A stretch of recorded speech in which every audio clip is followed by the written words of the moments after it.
오늘은 풍성한 삶으로의 초대 3강, 4강을 이렇게 제가 먼저 진행을 하겠습니다. 그리고 여러분들은 아마 이제 5월 첫째 주부터 시작을 하셨다면 이번 주는 이제 2과를 시작을 하셔야 됩니다. 1강, 2강을 한번 복습을 해보겠습니다. 제가 그림 하나, 이야기 하나, 말씀 하나 기억을 하라고 했죠. 1강의 그림 잘 맞추신 분은 선물 드리도록 하겠습니다. 카톡으로. 1강의 그림 기억나세요? 뭐죠?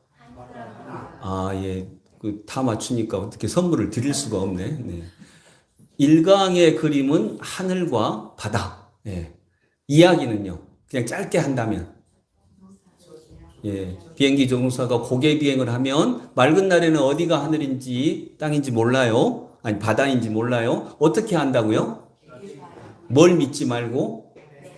내 생각 믿지 말고, 내 느낌 믿지 말고, 이렇게 여기가 하늘일 거야. 여기가 바른 길일 거야. 여기가 올바른 길일 거야. 이렇게 하면 성공할 거야. 이렇게 가면 행복할 거야. 라고 하는 내 생각 믿지 말고, 뭘 믿으라고요?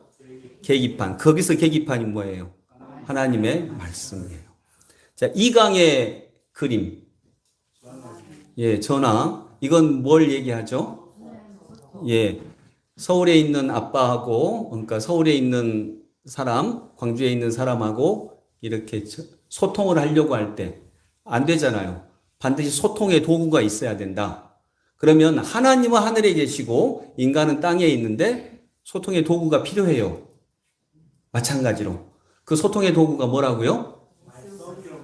말씀이에요. 성경 말씀이라고 하면 맞는데 말씀이에요. 근데 말씀에는 세 가지가 있다 그랬어요. 자, 말씀이 소통의 도구인데, 말씀이 없이는 하나님과 소통할 수 없어요. 또 소통하면 안 돼요. 그러니까 그것도 내 느낌으로 소통해요. 옛날 아프리카에서 진짜 선교사님이 있었던 일이에요. 어떤 아프리카 선교사님이 이렇게 자기 교회에서 있었던 일인데, 한 집사가 나 저 사람하고 결혼해라고 했다 그랬대요. 자기 성도 다른 여자한테 당신하고 나하고 결혼하라고 했다. 하나님이. 둘 다 결혼했는데 이미. 그래서 어디서 그랬냐? 하나님이 그랬다. 그럼 그렇게 자기가 고집하면 어떻게 돼? 안 되잖아요. 그건 성경의 근거에서 예수님의 말씀과 예수님의 행적에 근거해서 또 성경에 근거해서 봐야 돼요. 그 근거에서 보면 그럴 리가 없거든요. 그럼 그것은 네 생각이야. 그래서 여러분 그건 이제 개꿈이죠. 꿈속에서 그랬다면 개꿈이에요. 개꿈. 원래 근데 대개 이단들이 이제 자기가 직접 성령을 받았다고 하거든요. 그러지는 않아요. 그래서 이제 그러면 그건 아니다. 이 말씀이 하나님과 소통하는 도구다. 근데 그 말씀에는 세 가지가 있다. 첫 번째 가장 귀한 말씀. 세 가지가 말씀인데 기독교에서 말씀이라고 할 때는 세 가지인데 이 말씀에도 권위의 가치가 달라요. 가장 권위 있는 말씀이 뭐예요? 예수 그리스도 그분 그 자체예요. 그분이 말씀이에요. 그래서 요한복음 1장 1절에 말씀이 하나님이시니라 라고 했죠. 말씀이 육신이 되어 우리 가운데 거하심에 우리가 그 영광을 보니 아버지의 독생자의 영광이요 은혜와 진리가 충만하더라. 그러니까 그 말씀이 하나님이신데 그 말씀이 예수님이에요. 예수 그리스도 그분 자체가 제1의 권위인 말씀, 제2의 권위는 성경, 제3의 권위는 설교예요. 그래서 설교가 성경과 예수님에 위반되면 그 설교는 폐기해야 되는 거예요. 그렇게 이제 권위의 순서가 있다라고 하는 거예요. 자, 오늘은 이제 3과를 보겠습니다. 3과는 소유냐 존재냐예요. 여러분, 하나님께서 우리하고 소통을 하시면서 우리에게 전하고자 하시는 게 뭘까요? 하나님은 우리에게 소통을 통해서 결국 뭘 전하고 싶으신 거예요?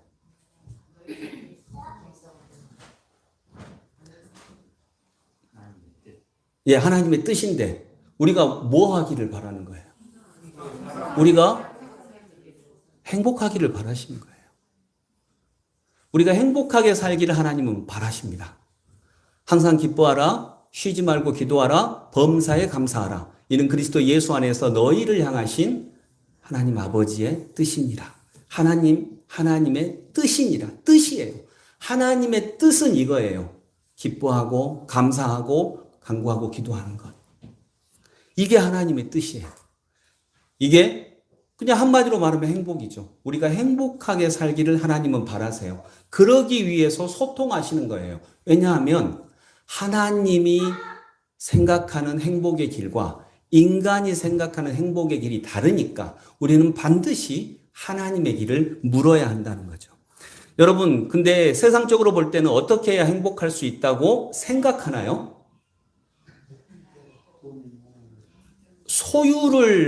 소유가 있어야 행복하다고 되게 생각을 해요. 소유가 있어야 행복해. 그래서 이 소유는 돈이 있어야 돼. 이것도 소유죠. 근데 돈이 가장 대표적인 거고, 또 하나는 명예나 권력, 힘이 있어야 돼. 또 쾌락을 누려야 돼. 이런 것, 이 네 가지. 이런 네 가지 것들을 쾌락, 명예, 힘, 돈. 이렇게 이 네 가지 것들이 있어야, 즉 내가 소유하고 있어야 행복하다고 대략적으로 다 생각을 해요. 여러분, 그게 아닌 건 아니에요. 돈 같은 경우도 너무 가난하면, 그러니까 이 일정한 정도 이상으로 가난하면 그건 가장 큰 문제예요. 그걸 올려야 돼요. 일정한 정도 이상. 그러나 행복학 연구자들이 보면 일정한 정도 이상은 올라가면 그 다음부터는 재산의 유무에 행복의 양이 그렇게 좌우되지 않는다라고 해요. 그러니까 삼성 회장하고 일정한 정도, 우리나라에서는 그게 한 월 수입 350 정도라고 하는 연구도 있어요. 삼성 회장님하고 그 정도의 월급을 받는 사람하고 실은 행복도는 비슷하다라고 하는 거예요. 근데 여러분, 소유가 우리를 진짜 행복하게 해줄까? 우리나라 옛날에는 진짜 못 살았는데 지금 작년 기준으로요, 우리나라 국력 순위가 몇인지 아세요? 혹시 신문에서 보신 분? 우리나라 국력 순위. 전 세계 학설이 여러 개가 있어요. 5위도 있고. 우리는 그래도 겸손해요. 1등이라고는 안 해. 몇 등?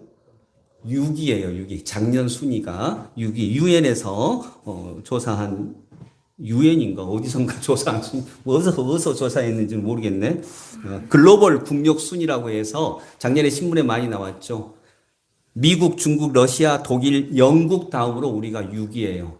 7위가 프랑스, 8위가 일본이에요. 근데 우리가 일본한테 이렇게 빌어서야 되겠습니까? 또 내가 이 말을 하려고 했던 건 아닌데, 시찰단도 가면 안 되죠. 검증단도 아니고 시료 하나 채취 못하는데 거기 가서 들러리를 왜 써줍니까? 그냥 보고 오는 건데, 요 얘기 하려고 했던 건 아니니까 어쨌든 6위예요. 근데 우리나라 행복 순위는 몇 등일까요? 꼴등은 아니고요.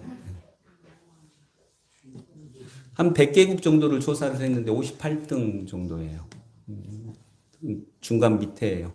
근데 더구나 심각한 것은 여기서 행복도는 주관적 행복도를 조사한 거 아닙니다.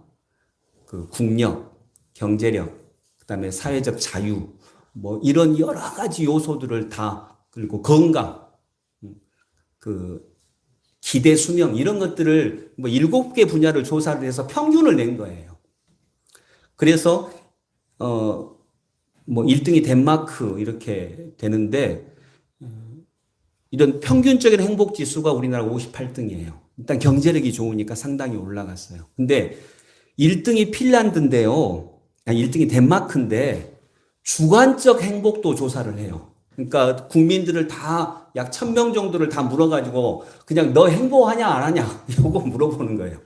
그래서 이제 이걸 주관적 행복도라고 하는데, 그래가지고 92%가 나는 행복하다고 한 나라가 있어요. 어딜까요?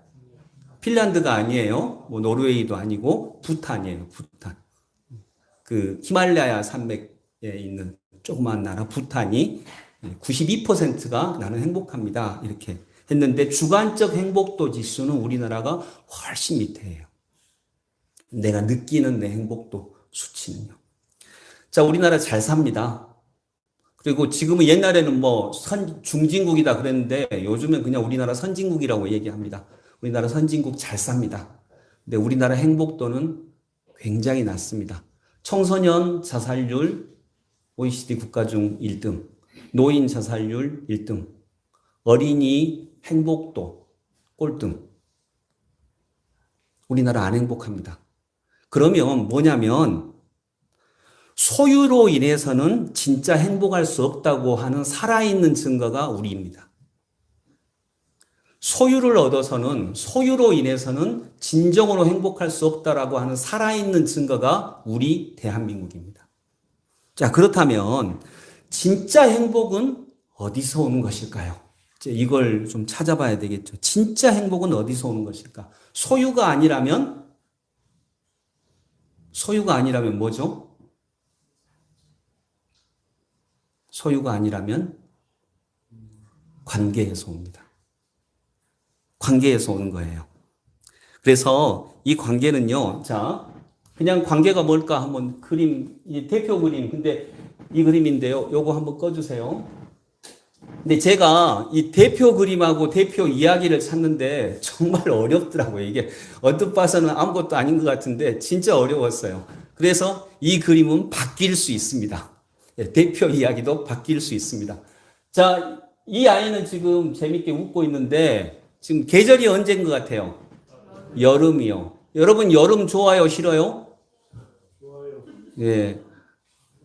여름 싫으신 분? 겨울 싫으신 분? 인생이 싫으신 분? 자, 여러분, 이 아이는 여름이 좋아요. 왜요? 수영할 수 있으니까. 여름은 뜨거운 시간입니다. 이 뜨거움을 통해 열매가 익어가죠. 가을은 서늘합니다. 열매를 수확하는 계절입니다. 가을은 원래 그런 계절입니다. 그런데 사람들은 여름에 수영은 할 수 있어서 좋은데 열매가 익지 않아서 수확 못하니까 싫다고 합니다. 가을에 풍성한 열매를 맛보는 것은 좋은데 수영하지 못하니까 싫다고 합니다. 여러분, 이걸 뭐라고 할까요? 여름은 수영을 할 수 있어서 좋은데 더워서 싫어. 이걸 뭐라고 할까요? 좀 더 예를 들어볼까요? 여러분, 여름이 좋아요, 싫어요? 여름은 좋은 계절이에요, 싫은 계절이에요? 좋은 계절이에요. 여름은 그냥 여름이에요. 여름은 좋은 계절도 아니고 싫은 계절도 아니에요. 근데 이 아이는 여름을 좋아해요. 왜요? 수영하니까. 그러니까 좋은 것은 여름에서 나와요? 마음에서 나와요? 마음에서 나와요. 그래서 여름은 좋아. 왜? 더워서. 여름은 싫어. 왜? 더워서. 답이 똑같을 수 있어요. 마음에서 나오니까.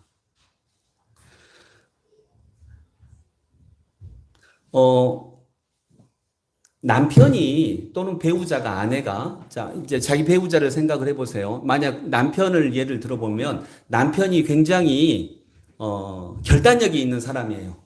박력도 있는 사람이에요. 그런 남편 좋아요, 싫어요? 네, 안 좋을 때도 있고 안 좋을 때도 있죠, 당연히. 이 사람은 결단력이 있어. 상당히 일 추진력이 있어.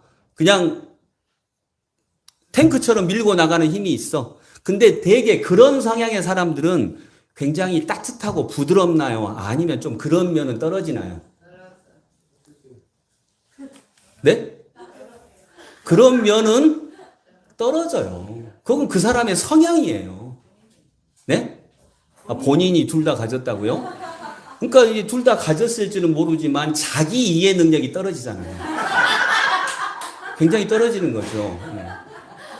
그러니까 여러분, 자 생각을 해보세요. 결단력이 있고 탱크처럼 밀어붙일 수 있는 일의 추진력을 가진 사람은 아무래도 부드러운 면은 적어요.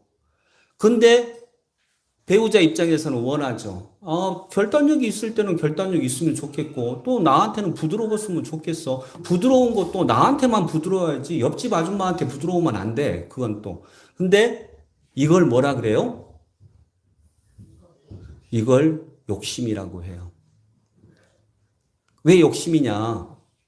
상대라고 하는 상대는 존재거든요. 존재예요. 존재는 하나님의 작품이에요. 이 존재를 내 마음대로 하고 싶으니까 욕심이에요. 그 존재를 존재로 존재하지 못하게 하니까. 그래서 이걸 욕심이라고 합니다. 이 욕심이 자기중심성이고, 그러니까 내 마음대로 하고 싶으니까 자기중심성이고, 이 자기중심성을 하나님은 죄라고 하는 거예요. 그래서 여름은 여름이라서 좋아요. 가을은 가을이라서 좋아요. 즉, 행복은 소유에서 오는 것이 아니라 관계에서 옵니다. 여름과 어떤 관계를 맺고 있느냐. 여러분은 여름과 어떤 관계를 맺고 계세요? 여러분은 여러분의 일과 어떤 관계를 맺고 계세요? 여러분의 직장과. 자, 옛날에는 소유가 행복을 준다고 생각을 했어요. 그냥 쉽게 얘기하면 이거예요. 젊은이들이 듣기 싫어하는 말이 결혼은 언제 하냐? 이제 이거라 그러잖아요. 결혼을 했다라고 하는 건 소유예요. 남편이 있냐 없냐예요. 아내가 있냐 없냐예요. 이건 소유예요. 있냐 없냐니까. 언제 취직하냐? 이것도 너 직장이 있냐 없냐. 이거 소유예요. 근데 요즘에는 소유보다는 관계를, 행복은 관계에서 나오는 거니까 그러면 관계는 뭐예요? 남편이 있냐 없냐, 즉 결혼했냐 안 했냐가 아니라 그걸 넘어서서 결혼한 네 남편과 어떤 관계를 맺고 있느냐.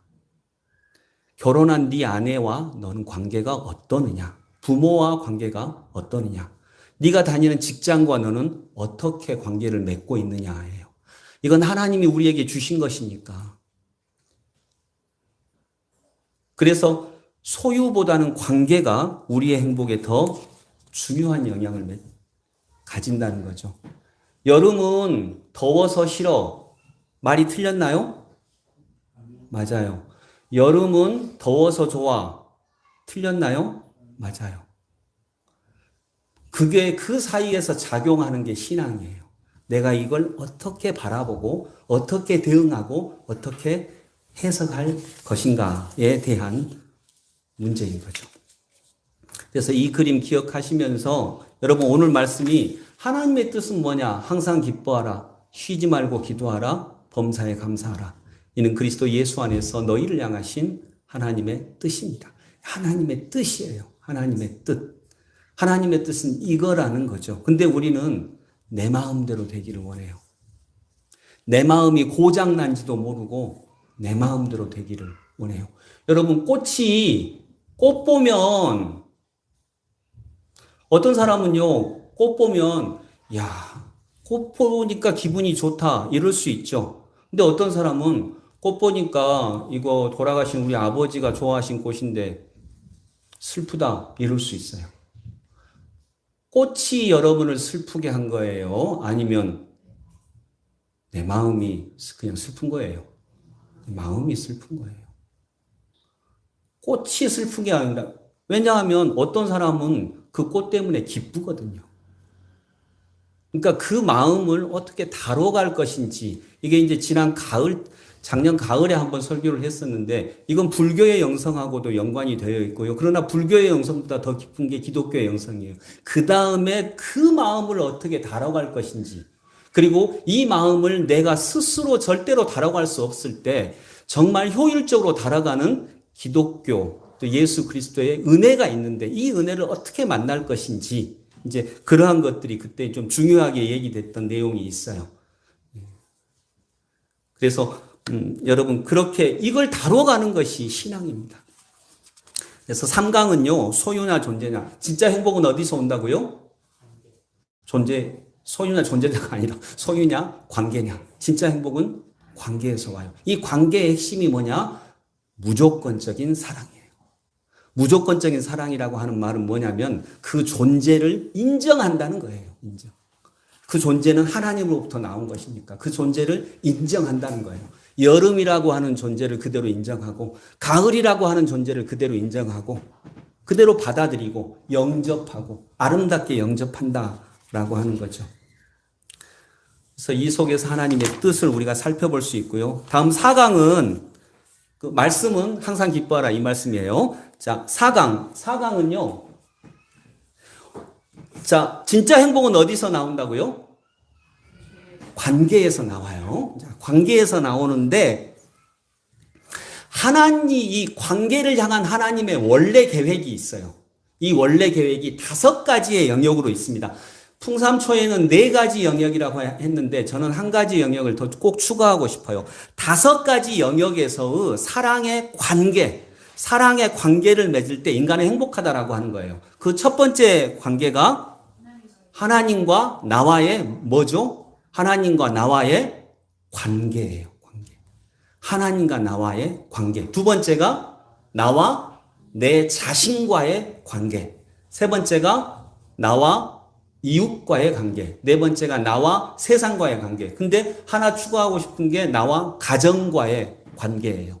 이 관계를 통해서 이 모든 5가지의 관계가 사랑의 관계가 되기를 원하고 그 사랑의 관계를 통해서 인간이 행복하게 살아갈 수 있도록 하는 게 하나님이 세상과 우리를 창조하신 원래 뜻이다라고 하는 거예요. 자, 여기까지는 이해가 되시죠? 이 5가지의 관계가 하나님이 원래 인간을 창조하신 뜻이에요. 근데 이 관계가 사과에서 중요한 건 이 관계가 지금 제대로 작동되고 있나요? 작동되고 있지 않아요. 이 관계가 다 깨져 버렸어요.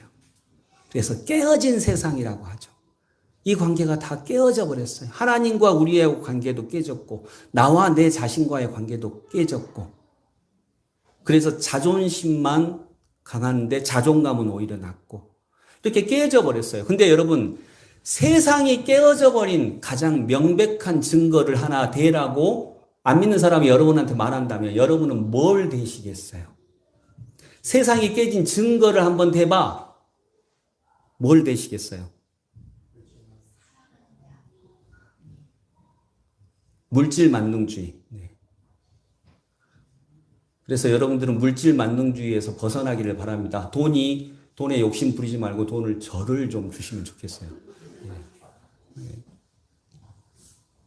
물질 만능주의. 또 뭐죠? 뭐라고요? 존속사이.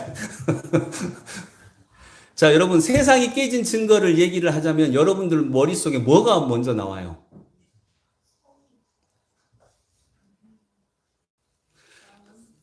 욕 안 할게 한번 말해보세요. 네.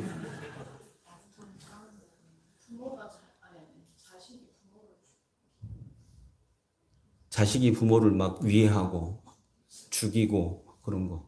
살인, 강도, 거짓말하고 사기치고 전쟁이 일어나고 막 이런 거. 이게 세상이 깨진 증거잖아요. 근데 그거 세상이 깨진 증거 맞거든요. 그런데 이제 이게 중요합니다. 4강에서는. 그게 세상이 깨진 증거 맞는데 전쟁 있고 살인 있고 뭐 학교 폭력 있고 강도 뭐 강간 이런 정말 이건 세상이 깨진 명백한 증거예요. 근데 이것을 세상이 깨진 증거로 내보이면 어떤 문제가 생겨요?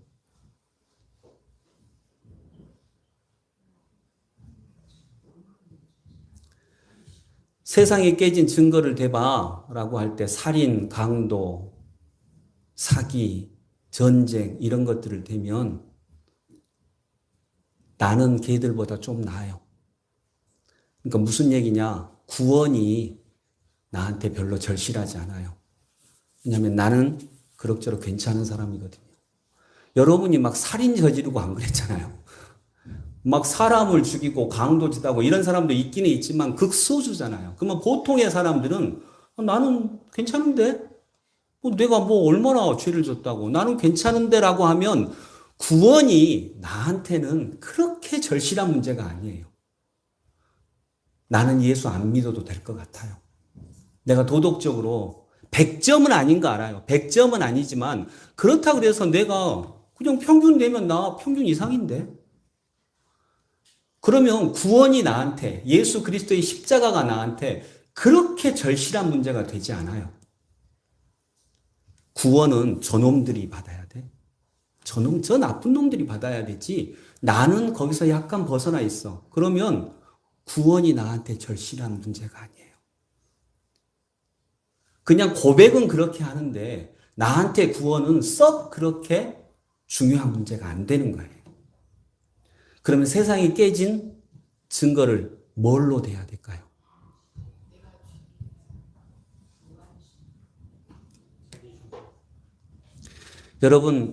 여러분은 북한의 핵 문제 때문에 고통스러워 하세요? 김정은만 보면 너무 막 가슴이 찢어질 것 같아서 잠이 안 오고 막 그런가요? 그러면 여러분은 왜 고통스러워 하세요?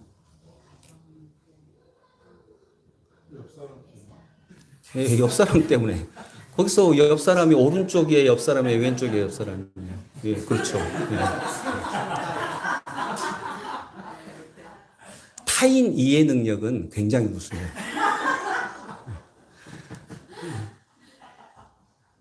그래요. 내가 고통스러운 건 아주 역설적이게도 내가 사랑하는 사람 때문에.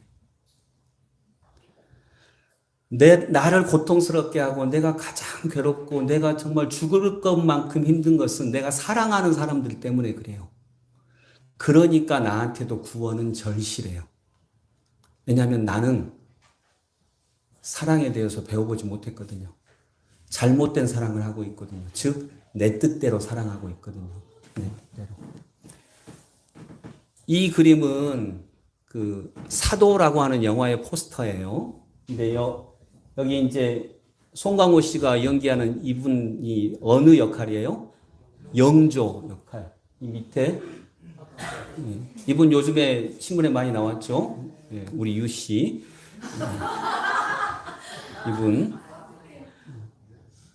이분이 사도세자 역할을 했어요. 자, 영조는 사도세자 사랑했을까요? 미워했을까요? 특별히 영조는 사도세자를 아들을 그렇게 낳기를 원하다가 40살에 낳았어요. 정말 아들을 원했어요. 그리고 40살에, 지금 40살에 낳아도 늦게 낳았다 그러는데 옛날이에요. 옛날에 40살에 자기 아들을 낳았어요.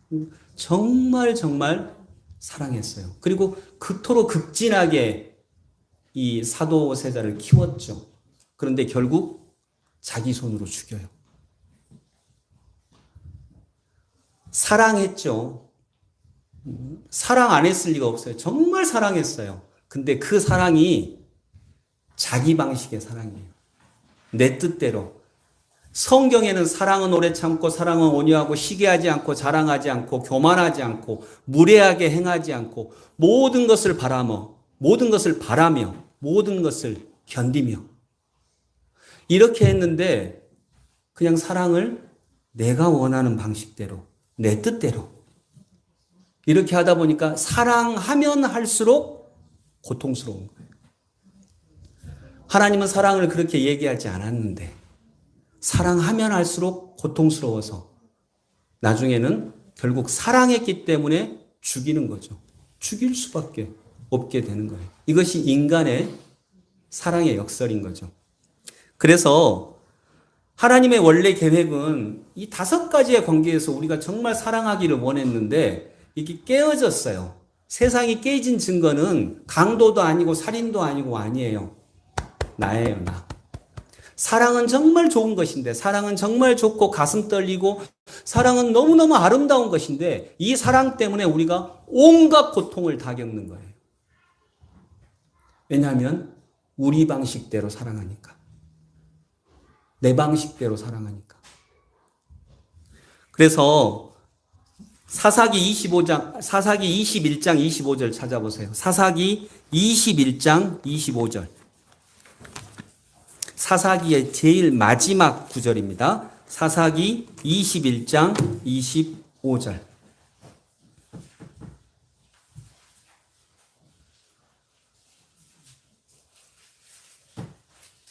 (400페이지) 근처네요. 세번역으로는 사사기 21장 25절. 사사기의 제일 마지막 구절 함께 읽습니다. 그때에는 이스라엘에 왕이 없었으므로 사람들은 저마다 자기의 뜻에 맞는 대로 하였다. 아멘. 자, 왕이 없었어요. 하나님을 믿지 않았어요. 하나님을 믿는다고 해도 잘못 믿었어요. 그래서 누구 뜻대로 했다고요? 자기 뜻대로. 자기 뜻대로 했어요. 자기 뜻대로 사랑하니까 나는 정말 사랑했는데 그 사랑이 왜곡되기 시작을 해서 그 사랑이 고통이 되는 거예요. 제가 여러 번 예를 들었듯이 어떤 옛날 교회에서 어떤 아빠가 어떤 그 고등학생이 저한테 우리 아빠는요 저한테 아무 관심 없어요. 그래서 내가 이제 그 집사님 아빠 그 아이의 집사님 불렀죠. 그래서 아빠는 자기한테 아무 관심 없다던데요.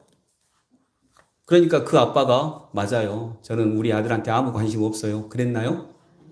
예. 세상에 자기 아들한테 관심 없는 아빠 있나요? 그럴 수가 없죠. 영조도 관심이 없었으면 안 죽였어요. 근데 그 아빠가 기가 막히게 하는 거예요. 세상에 그놈의 새끼가 그래요? 내가 지한테 관심 없다고? 내가 왜 일하는데? 내가 날마다 야근하고 그러면서 때로는 당장 수모도 겪고 그러면서 당장 때려치고 싶어도 내가 그 수모 참아가면서 내가 왜 일하는데? 누구 좋으라고 일하는데? 다 그 새끼 때문인데, 그 아들 놈의 새끼 때문인데, 세상에 그 놈의 자식이 나한테 그렇게 얘기를 해요? 근데 여러분, 아빠 말, 엄마 말, 누구 말이 맞아요? 둘 다 맞아요. 아빠 말도 진짜고요. 아들 말도 진짜예요. 거짓말한 거 아니에요. 그런데 아빠가 자기식의 사랑을 주니까 아들은 그 사랑을 받은 적이 없는 거예요. 아빠는 다 주었는데. 이 사랑이 오늘 우리들의 가정에도, 우리들의 삶에도, 우리들의 부모 자식 관계에도 똑같이 있고, 그 때문에 우리는 고통스럽고, 그 고통 때문에 우리는 지금도 절실하게 나의 구원을 예수께 바라는 것입니다. 예수 안에서도, 그리고 우리들의 관계 안에서도, 가족 안에서도, 친구들의 관계 안에서도, 또 성도들의 관계 안에서도 이게 일어나는 것이죠. 말씀을 정리합니다. 여러분, 3강의 제일 핵심 그림이 뭐라고요? 갑자기 내가 생각이 안 나네. 예. 네. 제 IQ가 94라고 하는 건 다 알고 계시죠? 네, 예. 가을은 가을이라서 좋고, 여름은 여름이라서 좋아요. 그냥 그래서 좋아요. 존재를 인정해요. 그러니까, 행복은 소유에서 오는 게 아니라 관계에서 온다는 거예요. 관계. 뭘 갖고 있냐, 없냐가 아니라 그 관계가 어떠냐, 이게 중요하고요. 근데 이 관계에서 행복이 오는데, 4강에서는 그래서 항상 기뻐하라, 쉬지 말고 기도하라, 범사에 감사하라. 이것이 하나님의 뜻이라는 것이고, 자, 항상 이 관계에서 행복이 오는데, 하나님은 이 5가지의 영역에서 사랑의 관계를 맺어서 인간을 행복하게 하려고 하셨는데, 이게 다 깨졌어요. 자, 깨진 증거가 뭐예요? 이 세상이 깨졌다라고 하는 증거를 살인이나 강도나 그런 걸로 보면 여러분들 대부분은요, 구원이 싹 그렇게 필요한 사람이 아니에요. 구원이 절실하지 않아요. 그건 꼭 인간관계만을 얘기하는 거 아닙니다. 내가 만나는 내가 어떤 교통사고를 만났다. 이 일도 마찬가지예요. 이 일과 어떤 관계를 맺을 것이냐예요. 내가 어떤 일을 만났고, 이런 것들. 그래서 이 관계에서 행복이 나오는데, 이 관계에서 나오는 행복, 이 깨어진 세상의 명백한 증거는 나예요, 나의 사랑이에요. 강도나 살인이나 이게 아니라 나의 사랑이에요. 나는 내 방식대로 사랑해요. 그래서 내가 내 방식의 사랑 때문에 가장 많이 내 스스로가 고통당하고 있다는 거죠. 그래서 나에게 무엇이 필요해요? 구원이 절대적으로 필요해요. 그래서 여러분, 기독교회는 어떤 사람이냐? 기독교회는 어떤 사람이냐면요. 자, 세상이 좋아지려면 여러분 정치가 좋아져야죠. 정치도 좋아져야죠. 예. 그렇죠. 영향이 있어요. 정치도 좋아져야 되고, 정치인들은 정치가 좋아지면 세상이 좋아진다 그러고, 경제인들은 생산력이 늘고 분배가 평등하게 되면 세상이 좋아진다 그러고, 사회복지사들은 복지가 좋아지면 좋아진다 그러고. 근데 기독교에는 어떤 사람이냐? 이게 아무리 좋아져도 이게 좋아져야 됩니다. 근데 한계는 있고, 기독교에는 어떤 사람이냐? 나의 죄의 문제, 인간의 죄의 문제가 해결되기 전에는 아무리 많은 돈은, 많은 소유, 많은 뭐가 있다 할지라도 인간은 절대 진정한 행복에 이를 수 없다라고 하는 걸 진짜 믿는 사람들이 기독교인이에요. 아, 내가 정말 행복해지려면 진짜 나의 죄의 문제가 해결돼야 되는 거구나. 이 세상이 행복해지려면 우리의 죄의 문제가 해결돼야 되는 거구나. 너만 잘하면 돼. 이거 아니고요. 당신도 그렇지만 나의 죄의 문제, 나의 죄의 문제가 해결돼야 되는 것이구나.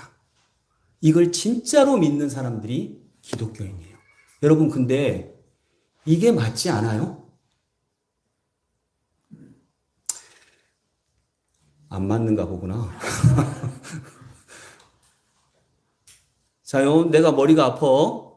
마지막 예입니다. 자, 내가 머리가 아파. 내가 예를 들어서 우리 원희 자매 때문에 머리가 아파. 자, 원희 자매 때문에 내가 머리가 아프면 두통약을 사와서 누가 먹어야 돼요? 내가 먹어야죠. 왜요? 내가 머리가 아프니까. 근데 두통약 사와서 원희 자매 먹어요. 왜요? 저 머리 안 아픈데요? 아니, 원희 자매 때문에 내가 머리가 아프다니까. 그러니까 원희 자매가 먹어야지. 나는 머리 안 아파요. 목사님이 아프다면 목사님이 먹어야죠. 아니, 그러니까 내가 머리가 아픈데 당신 때문에 머리가 아프다니까? 그러니까 당신이 먹어야지. 대부분의 설교가, 대부분의 심리 상담이 이럴 수 있어요. 물론 제일 처음에는 의도적으로 그렇게 할 수 있어요. 그러나 신앙은 훨씬 더 깊은 세계를 가고 있어요. 약은 누가 먹어야 돼요? 내가 먹어야 돼요. 누구 때문에 아팠든. 그래서 궁극적으로 모든 문제는 내 문제예요. 모든 문제는 내 문제예요. 교통사고를 당했다? 이게 왜 내 탓이야? 그게 아니라 교통사고라고 하는 자극이 왔을 때 그 자극을 어떻게 응대하느냐는 내 문제예요. 여름이라고 하는, 더위라고 하는 자극이 왔는데 이 자극을 짜증나라고 응대할 수도 있고, 더우니까 수영할 수 있어서 좋다, 밖에 나가서 라고 응대할 수도 있어요. 이건 내 문제예요. 1차적으로는 내 문제예요. 이게 생활 영성의 가장 1차 걸음이에요. 그래서 약은 내가 먹어야 돼요. 그래서 여러분들이 이런 바로 이제 3과 4가까지 얘기하는 게 바로 이런 이야기예요. 결국 자기 중심성에서 벗어나서 세상이 깨졌다라고 하는 증거는 아직도 세상이, 그리고 내가 만나는 모든 일들이, 내가 만나는 모든 사람들이 내 마음대로 되기를 원하는 이 마음, 내 중심성에서부터 생활의 영성을 시작하고 신앙도 여기서부터 시작을 하고 우리의 행복도 여기서부터 시작을 한다라고 하는 것입니다. 그래서 민수기의 말씀, 왕이 없었으니까 자기 뜻대로 했다. 자기 뜻대로 했어요. 그러나 우리가 아까 데살로니가전서에 하시는 말씀, 항상 기뻐하라, 쉬지 말고 기도하라, 범사에 감사하라. 이는 누구 뜻이라고요? 하나님의 뜻이에요. 내 뜻을 넘어서서 하나님의 뜻을 만나는 은혜가 있기를 원합니다. 기도하겠습니다. 아버지 하나님, 하나님은 존재를 존재케 하시는 존재이십니다. 그래서 모든 존재하는 것은 하나님의 작품입니다.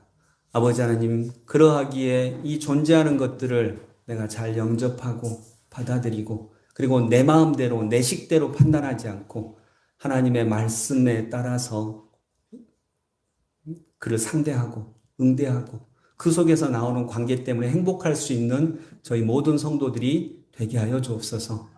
쉽게 되지 않습니다. 안다고 절대 되지 않습니다. 그리고 상당히 오랜 기간 동안 훈련해야 합니다. 하나님 1:1 양육 과정을 통해서 이 훈련을 이제 한 걸음 한 걸음 시작해낼 수 있는 사랑하는 성도들이 되게 하시고, 그 걸음이 6개월이 되고 1년이 되고 2년이 되었을 때 놀랍게 변화된 우리 공동체를 만나는 환상적인 기쁨을 기대하고 그 걸음을 뚜벅뚜벅 잘 걸어갈 수 있도록 모든 성도들을 축복하여 주시옵소서. 예수 그리스도 이름으로 기도드립니다. 아멘.